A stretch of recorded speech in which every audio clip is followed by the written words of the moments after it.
예수님께서 가이사랴 빌립보 지방에 제자들과 길을 가시다가 뜬금없이 제자들에게 이런 질문을 하십니다. 사람들이 나를 누구라고 하니? 오늘 우리가 읽지는 않았습니다만 바로 위에 나오는 27절에 나오는 말씀입니다. 이 질문에 대하여 제자들이 아무런 주저함 없이 대답을 해요. 28절에 보면 여자와 가로되 세례 요한이라 하고 더러는 엘리야 더러는 선지자 중에 하나라 하더이다. 예수님께 대한 소문이 이런 식으로 파다하게 퍼져 있었다라고 하는 말입니다.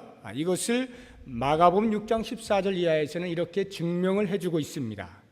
이에 예수의 이름이 드러난지라 헤롯 왕이 듣고 가로되 이는 세례 요한이 죽은 자 가운데서 살아났도다. 그러므로 이런 능력이 그 속에서 운동하느니라 하고 어떤 이는 이가 엘리야라 하고 또 어떤 이는 이가 선지자니 옛 선지자 중에 하나와 같다 하되 헤롯은 듣고 가로되 내가 목배인 요한 그가 살아났다 하더라. 이렇게 예수님에 대한 대중의 이해는 본질에 접근하지 못한 채 주변만 맴돌고 있었던 것을 우리가 알 수가 있습니다. 그래서 예수님께서는 곧이어 29절에서 제자들에게 묻습니다. 너희는 나를 누구라 하느냐?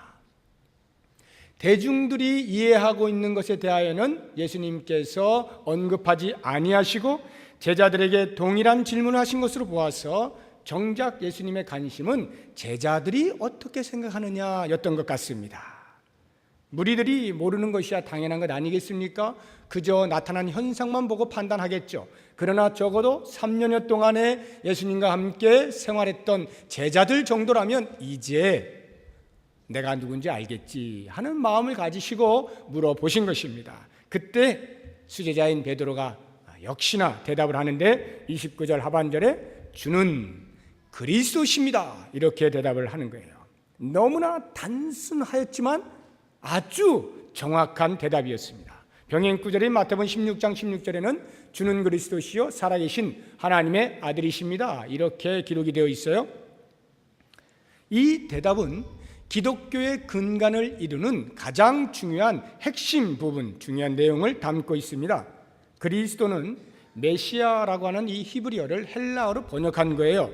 그러니까 예수님께서 바로 온 이스라엘 백성들이 그토록 기다려왔던 이스라엘 백성의 메시아였다라고 고백을 하고 있는 것입니다. 그리스도, 하나님의 기름 부음을 받은 자, 제사장, 선지자, 왕의 역할을 동시에 수행하시는 분, 백성을 대변하고 하나님을 대변하고 또 하나님의 백성들을 통치하시는 분, 이분이 바로 예수 그리스도라고 하는 그리스도의 뜻입니다. 예수님께서 바로 이 그리스도로 이 땅에 오신 것이죠. 이것이 바로 기독교예요. 또 하나는 예수님께서 살아계신 하나님의 아들이시라는 것입니다. 과거, 현재, 미래의 모든 시간을 초월하여서 영원토록 살아계신 하나님, 그 하나님의 아들로서 모든 권세를 가지고 계신 분입니다 라고 하는 고백입니다. 이것이 바로 또한 기독교예요. 우리가 예수를 믿는다라고 할 때는 적어도 이 두 가지 사실에 대하여 전인격적인 동의와 고백을 하는 것을 의미하는 것입니다. 이 고백을 한 베드로에게 예수님께서 다음과 같이 칭찬을 하시죠. 마태복음 16장 17절 이하에 예수께서 대답하여 가라사대 바요나 시몬아 내가 복이 있도다. 이를 내게 알게 한 이는 혈육이 아니요 하늘에 계신 내 아버지시니라. 또 내가 내게 이르노니 너는 베드로라. 내가 이 반석 위에 내 교회를 세우리니 음부의 권세가 이기지 못하리라. 사람의 힘으로는 고백할 수 없다는 거예요. 오직 하늘의 힘으로 성령의 은혜로 말미암아서만 예수께서 그리스도이심을 고백할 수 있다는 말입니다. 이 말은 하나님께서 인정하시는 신앙함의 정확한 표현, 그것이 바로 예수는 그리스도시요 살아계신 하나님의 아들이십니다 라는 말인 거죠. 예수님께서 제자들로부터 이와 같은 베드로의 이와 같은 고백을 듣기를 원하셨던 이유는 이제 곧 예수님이 떠나실 때가 다 되었기 때문입니다. 얼마 안 있으면 십자가를 지실 그러한 순간이 오기 때문이에요. 그래서 그 전에 제자들의 신앙을 어떻게 해서든지 정확하게 확립을 해놓아야 되겠다 라는 필요에 의해서 이 말씀을 던지신 것입니다. 이런 맥락에서 볼 때 예수님께서 가이사랴 빌립보 지방을 거니시다가 질문하신 것은 결코 우연이 아닙니다. 이 가이사랴 빌립보는 갈릴리 호수에서 약 40km 북쪽으로 올라가면 있는 아름답고 조용한 마을이었습니다. 그런데 헤롯 대왕의 여러 아들들 가운데에 그쪽 갈릴리 북부 지역을 점하고 있던 그 분봉왕 헤롯 빌립이 가만히 보니까 그 마을을 그 당시에 로마 황제였던 티베리우스 가이사에게 바치면 좋을 것 같아요. 그래서 그 동네를 잘 만졌습니다. 개발을 하고 확장을 시켜가지고 헌정을 했어요. 그래서 그 가이사라고 하는 이름에다가 자기의 이름 빌립을 붙여서 가이사랴 빌립보 이렇게 지명을 붙이게 된 것입니다. 그런데 이곳 주민들은 대부분이 이방인이었기 때문에 우상 숭배가 만연했어요. 그러니까 예수님께서는 이러한 우상의 땅에서 제자들에게 당신에 대한 바른 신앙 고백을 요구하신 것이죠. 우리들의 신앙 고백은 어떻습니까? 주는 그리스도시요 살아계신 하나님의 아들입니다 라고 고백할 수 있습니까? 적어도 이 자리에 앉으신 분들이면 그러한 고백은 할 수 있으리라 믿습니다. 온갖 우상이 가득하고 죄악이 관영한 이 땅에서 큰 소리로 주는 그리스도시요 살아계신 하나님의 아들입니다 이렇게 외칠 수 있는 우리 모두가 되기를 바랍니다. 이 시간에 저와 함께 목청을 좀 돋구어서 같이 고백을 해보겠습니다. 한 번에 끝날 수 있도록 크게 해보겠습니다. 저를 따라합니다. 주는 그리스도시요 살아계신 하나님의 아들이십니다. 아멘. 감사합니다. 이 고백을 들으신 후에야 예수님께서는 비로소 복음의 진수인 십자가와 부활의 사건을 제자들에게 처음으로 말씀을 하셔요. 이 마가복음을 보시면요, 예수님께서 순환받으시고 다시 부활하실 것이다 라고 예고하신 장면이 3군데가 나오는데 오늘 우리가 보고 있는 것이 그 첫 번째이고요. 두 번째가 9장 31절에 나오고 마지막 세 번째가 10장 34절에 나옵니다. 그런데 이 3번의 예고는 동일하게 예수님께서 공생의 3년을 거의 마친 때 특별히 베드로로부터 주는 그리스도이십니다 라고 하는 이 고백을 들은 직후에 3번을 계속해서 예고를 해 주신 것입니다. 이러한 것을 미루어 짐작해 볼 때 우리가 예수님을 믿고 따른다 할지라도 예수님을 아는 지식에 자라가는 것은 짧은 시간에 되는 것은 아니라는 것입니다. 오랜 신앙의 연륜이 필요한 것을 우리에게 말씀하고 있습니다. 뿐만 아니라 적어도 그 정도의 신앙의 연륜이 있어야만 예수님의 십자가와 부활을 이해할 수 있을 것이라고 하는 예수님의 생각 때문에 이 즈음에 말씀을 해 주신 것입니다. 그래서 이제 본격적으로 그 순환의 예고를 하는데 31절 이하에 이렇게 나오죠.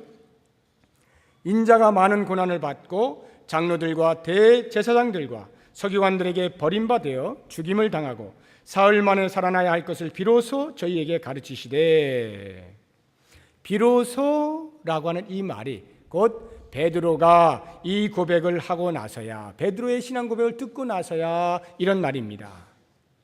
여기까지는 아주 좋았는데 그 다음에 문제가 발생하죠.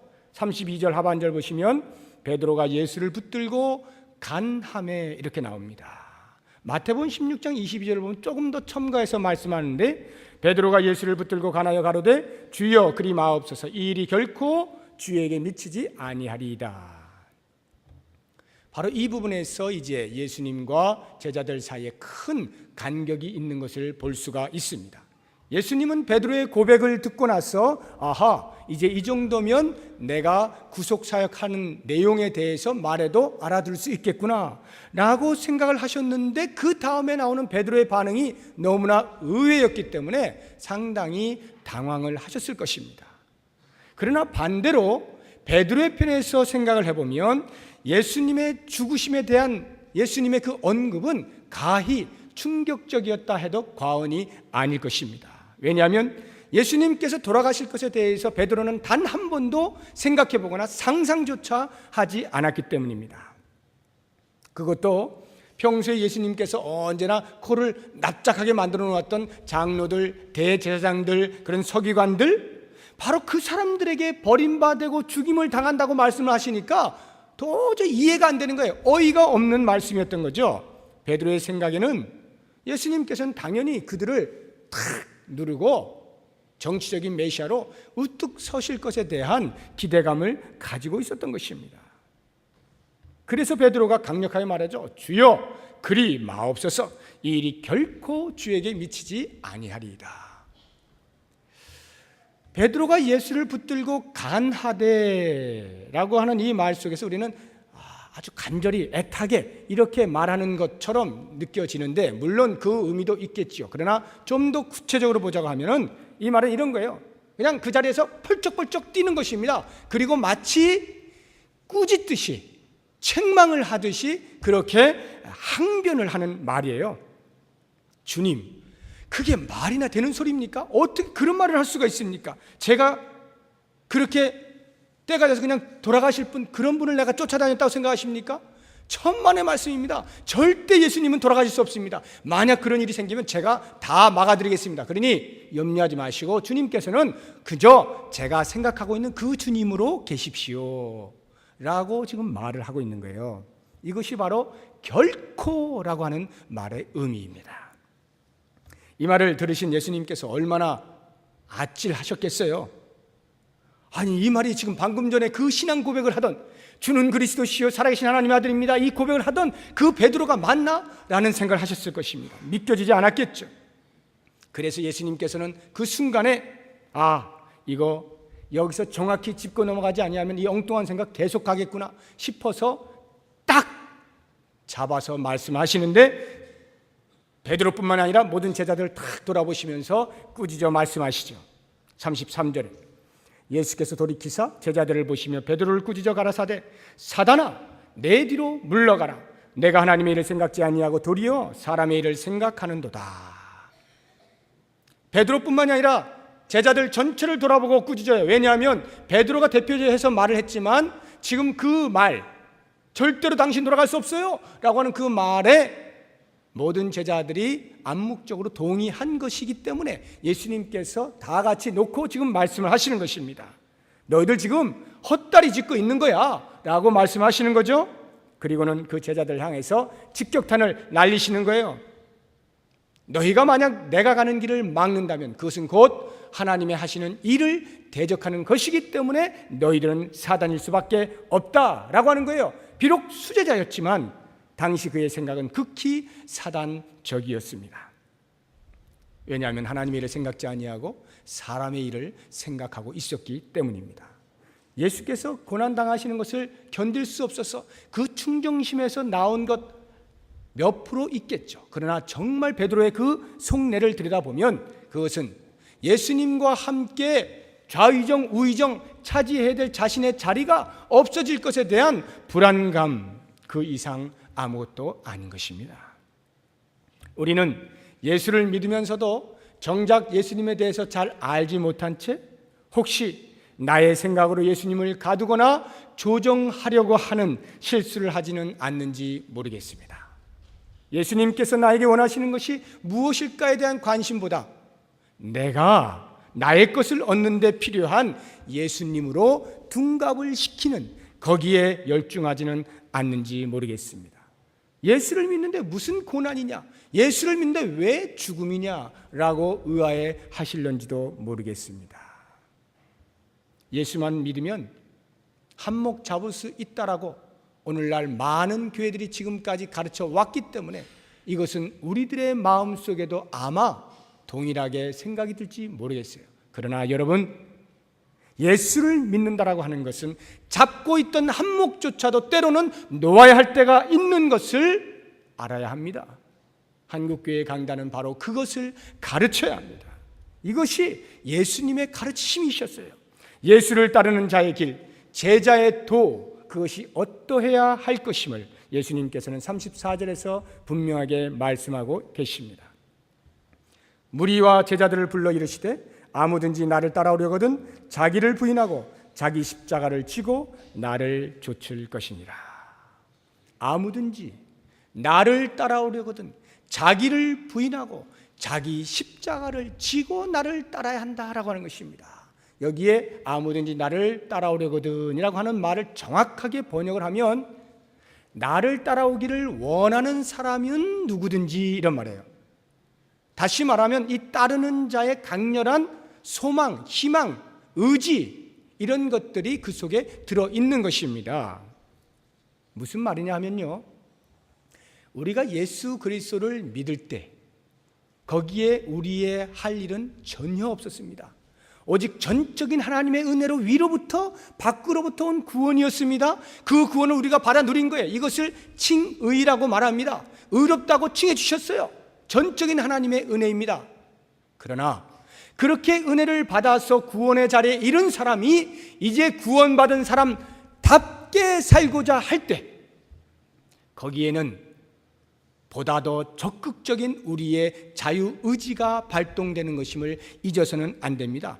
나를 따라오기 원하는, 나를 따라오기를 소망하는, 나를 따라오기로 간절히 갈망하는 사람은 누구든지, 다시 말하면 나의 자유의지가 발동되어야 할 시기가 되었다는 거예요. 이게 바로 성화적 단계의 구원입니다. 구원을 이루어 가는 것입니다. 그 이루어가는 성화의 과정에서는 반드시 나의 의지가, 적극적인 행동이 요청이 된다는 말입니다. 예수님을 그리스도로 고백한다는 말은 그리스도 왕되심을 고백하는 말이기 때문에 그 왕의 통치를 당연히 받아야 하는 것입니다. 이것은 전적인 나의 책임인 것이죠. 이렇게 열심으로 신앙의 삶을 살 때 시간이 흘러서 뒤를 돌아다 보면 나의 열심으로 살았던 그것조차도, 나의 자유지가 발동되었던 그 시기조차도, 그 사건조차도 여전히 하나님의 은혜였음을 우리는 고백하지 아니할 수 없습니다. 그러나 그 은혜가 그렇다고 해서 내 책임을 면제시켜주는 것은 아니란 말입니다. 아무든지 나를 따라오거든 예수 그리스도를 따르는 데는 반드시 나의 적극적인 의지가 발동이 되어야 한다, 결단이 있어야 한다라고 하는 것입니다. 이렇게 예수님을 따르고자 작정을 할 때에 예수님께서 우리에게 두 가지를 요청을 하시는 것입니다. 그것이 무엇이냐? 첫째는 자기를 부인하는 것입니다. 자기를 부인한다라고 하는 말은 지금까지는 내가 내 삶을 주관했어요. 내가 내 삶을 컨트롤했어요. 내가 내 삶을 책임지고 관리를 했어요. 그런데 그것을 포기하겠다 이 말이에요. 그리고 이제 내 모든 나름대로 세워놓은 계획과 꿈과 어떠한 삶에 대한 추구를 버려버리겠다라고 하는 것입니다. 베드로는 예수님을 따르면서 예수님의 뜻이 무엇인가, 예수님이 무엇을 원하시는가, 이 부분에 관심을 가진 것이 아니라 내가 얻을 수 있는 가치가 무엇이고 유익이 무엇인가에 염두를 두었던 것입니다.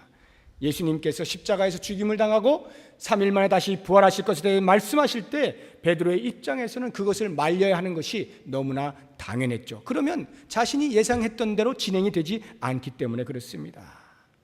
그래서 예수님의 계획을 자신의 생각에 맞춰서 수정을 하려고 했던 것이 주여 그리 마옵소서, 이 일이 결코 주님께 이루어지지 않을 것입니다, 이렇게 말을 하는 것입니다. 예수님께서 베드로를 심하게 꾸짖으신 후에 제자의 도를 말씀하신 것은 바로 이 때문이었습니다. 베드로를 제자로 부르시고 훈련을 시키신 다음에 예수님이 승천하시고 나면 그 남은 사역을 그에게 맡기셔야 하는데 베드로를 보니까 아직 그것을 맡을 만한 자격이 안 된 것입니다. 생각과 태도와 행동 모든 면에서 제자의 길을 걷기에는 너무나 이 자아가 시퍼렇게 살아있는 것을 보시고 예수를 따르는 자는 무엇보다 나 자신을 부인해야 한다라고 하는 것을 강조하신 것입니다. 그러나 여러분, 이 말씀이요, 오늘날 현대를 살아가는 우리들에게는 점점 어려운 말로 다가옵니다. 19세기 말에 서구 사회를 강타했던 심리학, 이것은 인간의 자아에 대한 대단한 신뢰감을 주었습니다. 심리학은 우리에게 말합니다. 잠재된 인간의 능력을 깨워라. 만약 인간이 죄가 있다면 그것은 잠재된 능력을 개발하지 않는 것뿐이다. 잠재력이 개발되면 모든 인간은 다 할 수 있다. 이런 식으로 심리학은 우리 인간에게 대하여 자신감을 불어넣어 주었습니다. 그것뿐만 아니라 또 한편에서는 뉴에이지 사상이 들고 일어났습니다. 뉴에이지는 내가 곧 신이다 이 말이에요. 내가 곧 신이다라고 하는 자아숭배 사상으로 현대인들을 아주 매혹하기에 달콤한 것이었습니다. 이렇게 한편에서는 심리학이, 또 다른 한편에는 뉴에이지가 사방에서 우겨쌈을 당하면서 사회신문적으로나 환경적으로 제한된 삶을 살고 있던 사람들에게 부추기기 시작했습니다. 다 같이 나를 찾는 이 일에 동참을 하면서 온 세계는 아이 열병, 미 열병을 앓고 있다고 해도 과언이 아닌 것입니다. 너 나만 생각해야 돼? 나만 봐야 돼? 내가 최고야. 나보다 예쁜 사람 있으면 나와봐. 전부 납니다. 내 안에 있는 나를 찾아라. 나만의 세계. 여러분 선전 보십시오. 다 납니다. 나. 우리는 이러한 사회적 분위기에 그대로 노출이 되어 있는 사람들입니다. 그래서 나도 모르는 사이에 나 중심적인 사고에 대단히 익숙해져 있습니다. 그러므로 자기를 부인하라고 하는 이 말씀은 오늘을 사는 우리들에게 너무나도 힘겹게 느껴질 수밖에 없습니다. 그러나 문제는 이렇게 자아를 부인하는 일이 없이는 예수 그리스도를 따르는 제자의 길을 갈 수 없다고 하는 데 있습니다. 자기를 부인하는 그 자리에서 예수의 제자됨이 나타나게 되는 것입니다. 어제 제가 10수년 전에 가르쳤던 학생들이 이제 커서 저희 집을 방문을 했어요. 아까 인사를 같이 나눴던 친구도 이제 한 분인데, 이렇게 올 때 이제 선물을 하나 이렇게 들고 왔습니다. 좀 컸다고 이제 그냥 안 오고 이렇게 딱 하나 선물을 가지고 왔는데, 보니까 액자예요. 그 액자가 뭐냐면, 보니까 십자가가 이렇게 가운데 있고 그 밑에 성구가 쓰여져 있는데, 그 십자가가 아주 독특합니다. 못, 진짜 그 녹슨 못 있잖아요. 그 못들을 한 수십 개로 이렇게 꼬아가지고 그 십자가를 이렇게 딱 만들어 놨더라고요. 제가 그걸 딱 이렇게 풀어보는 순간에 막 못소리가 막 나는 거야. 쾅쾅쾅쾅. 마치 제가 예수 그리스도 십자가에 못 박는 듯한 그런 느낌이 들기도 하고, 예수께서 십자가에 못 박히신 장면이 떠오르기도 하고, 나는 과연 나의 십자가에 내가 못 박히고 있는가? 이런 생각들이 막 떠오르더라고요. 그리고는 그 밑에 있는 성구를 딱 보는데 갈라디아서 2장 20절이에요. 내가 그리스도와 함께 십자가에 못 박혔나니 그런즉 이제는 내가 산 것이 아니 오직 내 안에 그리스도께서 사신 것이라. 내가 그리스도와 함께 십자가에 못 박혔나니 그런즉 이제는 내가 산 것이 아니요 오직 내 안에 그리스도께서 사신 것이라. 이게 바로 자기 부인이란 말이에요. 나를 부인한다는 것은 곧 내가 십자가에 못 박혀 죽는 것을 말하는 것입니다. 더 이상 내 안에 내가 살고 있는 것이 아니라 내 안에 예수 그리스도를 왕자에 모시고 사는 삶, 이것이 바로 자기 부인의 삶입니다. 예수님께서 내 마음 중심에 계셔서 나를 움직이실 때, 그때 비로소 나는 제자의 길을 걸을 수가 있게 되는 것이에요. 그러한 제자의 길을 걷게 될 때 비록 그것이 때로는 어렵고 힘든 길이라 할지라도 나의 삶의 전 영역에 질서가 잡히기 시작합니다. 무엇을 따라야 하느냐라고 하는 원칙을 알게 됩니다. 그리고 나는 무엇을 위하여 헌신하며 어디에 나의 열정을 쏟아야 할지를 드디어 발견하게 되는 것입니다. 이것이 바로 자기 부인입니다. 예수 그리스도를 따르는 제자도의 첫 번째 열쇠가 자기 부인이라고 할 때, 두 번째 열쇠는 자기 십자가를 지는 것입니다. 십자가를 진다라고 하는 말은 죽음의 자리에까지 가는 것을 의미합니다. 십자가는 아시는 것처럼 그 당시에 가장 흉악한 범죄를 한 사람들 가운데서도 고르고 골라서 십자가형을 주었습니다. 그래서 그 범죄인이 십자가형을 언도를 딱 받게 되면 그 재판 자리에서부터 자기가 매달릴 그 십자가를 직접 짊어지고 그 자리에까지 가야 했습니다.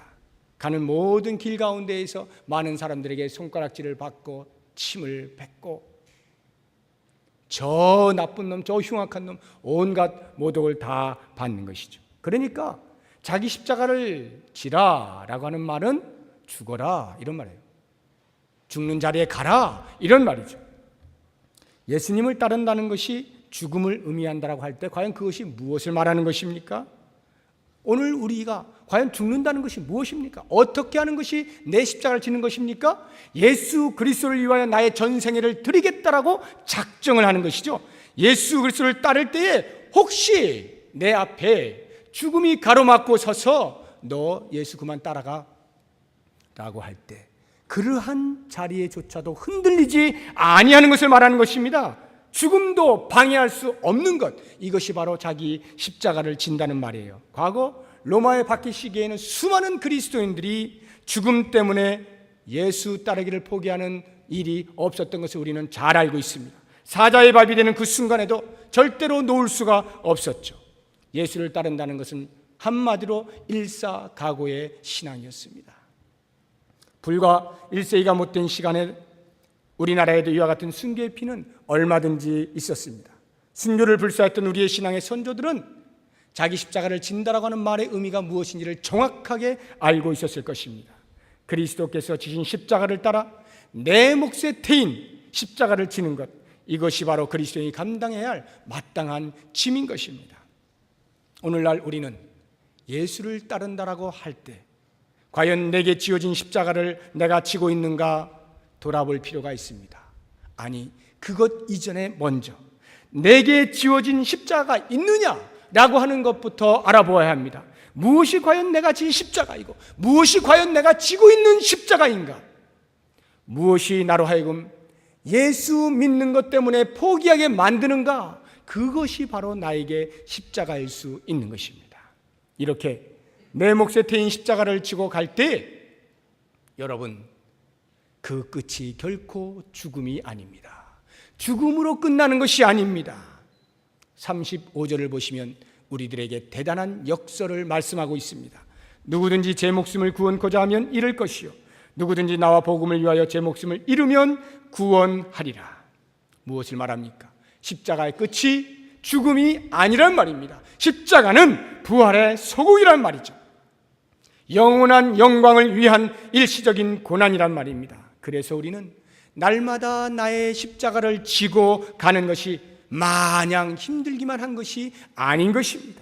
예수님께서 이미 우리보다 앞서 먼저 십자가를 지신 모범까지 보여주시지 않았습니까?